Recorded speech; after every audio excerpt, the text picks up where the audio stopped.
Hey guys, welcome to part 3 of the Scuf gaming controller series.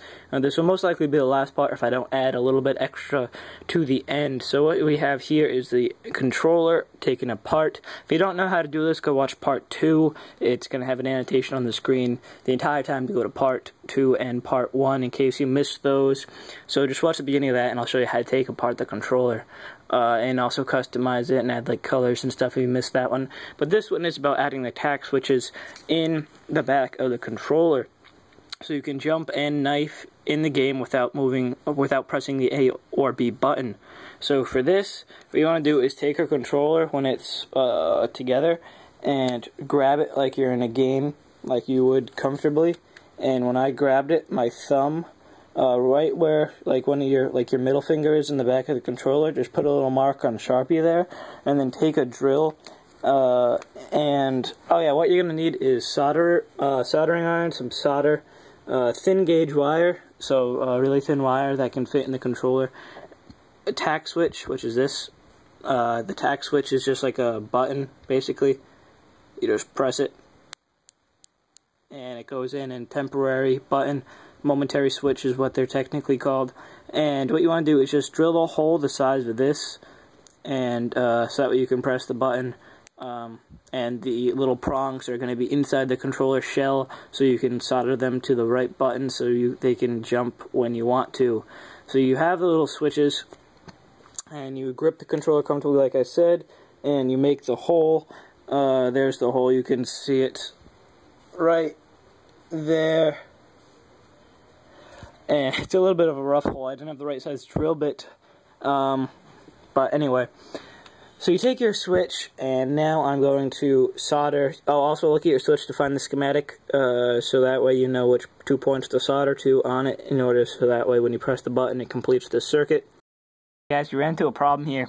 Actually, what you want to do first, if you're having the momentary switch on the outside of the Xbox controller, not just the button, like the whole switch, is you want to solder these wires on first, and then these wires on second, because I realized I can't get it through the hole and then glued on the outside.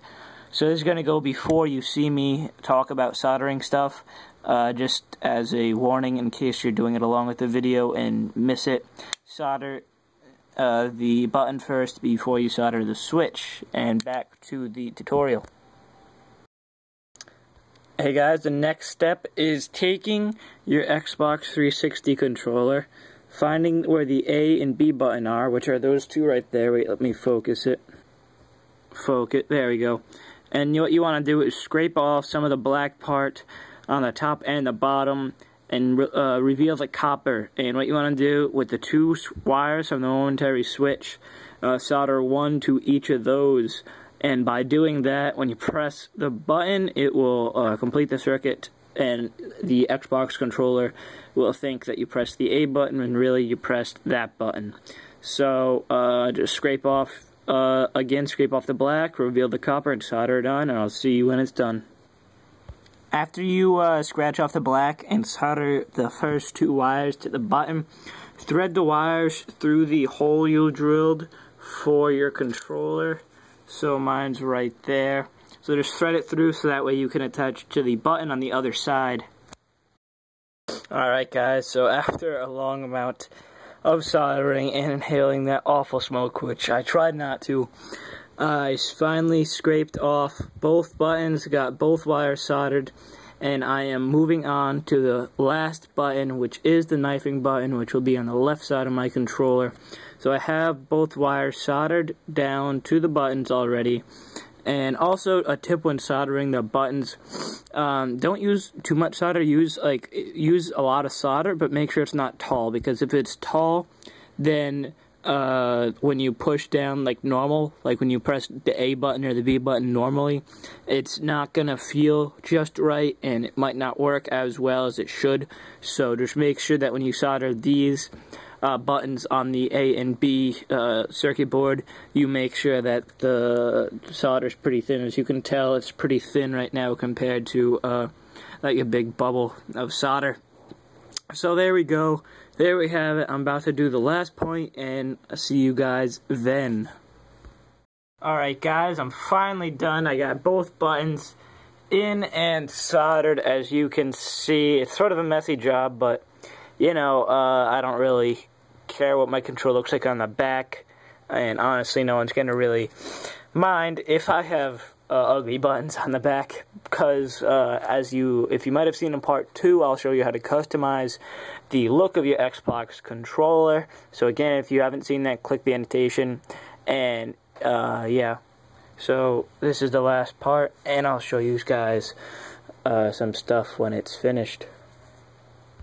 Alright guys, so after you get the buttons down, what you want to do is take some plastic. I had an old CD case, and you want to cut strips out.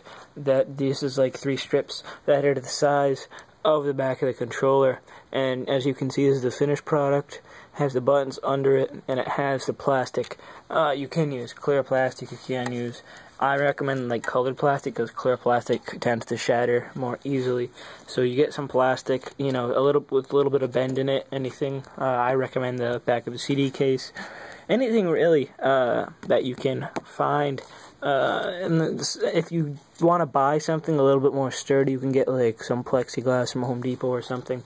And then just try to sand down the edges, because it is a little sharp. So then what you want to do is just again cut it into the shape and put a little hot glue on the tips. Make sure that you're not covering that hole. See that hole? I got both screw holes still open, so I can still put the controller together. But now when I press, it is a Scuf controller. So this is the end of part 3, and this will wrap up the video. I'll see you guys and show you guys a finished product. Here we go.